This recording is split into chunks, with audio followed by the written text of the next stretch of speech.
I am here with Thad Schunkweiler. Thad is an associate professor in health sciences at Minnesota State University, taking a year off from his classroom teaching to kind of put his learning to use as a marriage therapist. So Thad, tell us a little bit about your story and how it came to be that you are in the position you are in August of 2025. Well, thanks, Mike. I appreciate the opportunity to share a little bit about who I am and my background and why I feel so passionate about this work. And I think to bring it to where it all began for me, just very briefly, I was raised by my grandparents. My mom was a single mother and did the best that she could, but I got in a lot of trouble when I was in middle school and high school. And so at a certain point, it just became necessary for me to get out of the environment that I was in. And I was raised on a small farm down in the southwest corner by Edgerton, Minnesota. I got to learn a lot about responsibility on that farm. My life started going in a different direction, but I still didn't know where I was going to go. I didn't have a plan. I never in a million years would have thought I became an academic or a marriage and family therapist. But I still didn't know what I wanted to do. And lo and behold, the Army recruiter showed up at my door.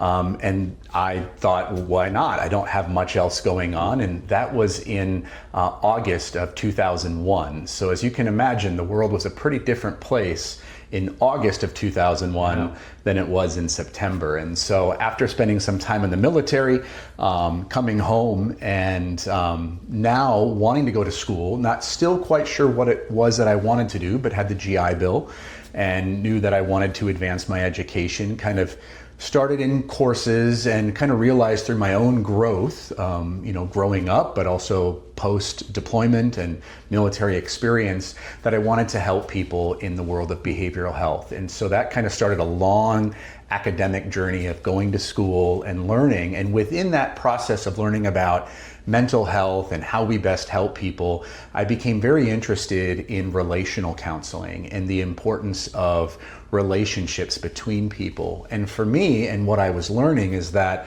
there's no more important relationship in one's life than their marriage. And realizing at that time wasn't married, didn't quite know how challenging it was. I saw what my mom went through. I saw what many of my friends who had been married and the challenges they were having. And so I thought, why not? Why not?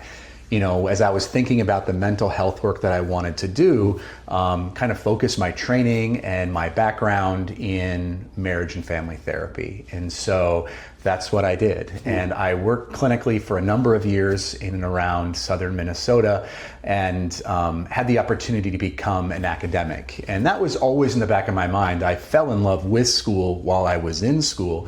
So I knew somewhere I wanted to come back and give back in that way, but knew that I needed the experience to kind of be able to teach it, if that makes sense. Sure. So I spent some time getting that experience and working with, families and couples and individuals, even working on some research on parenting while I was at the University of Minnesota. Anyway, I took the opportunity when it came up to join the faculty at MSU in Mankato here and didn't quite know where my academic interests would take me. I knew where I had been clinically, and one of the things that I immediately kind of hooked onto was the future of mental health care, and specifically who was going to provide it. Because when I was working clinically, my last job was as a clinical director of a network of clinics in and around the Mankato and southern Minnesota region. And we had a terrible problem with recruiting and retaining clinicians. And what I got to see from that role was not just the headaches of trying to fill vacant positions, but the impact it had on people waiting for services or having to jump from one provider to another. And so I thought, when I'm in academia, why not spend my time trying to research and figure out what's going on with the behavioral health workforce?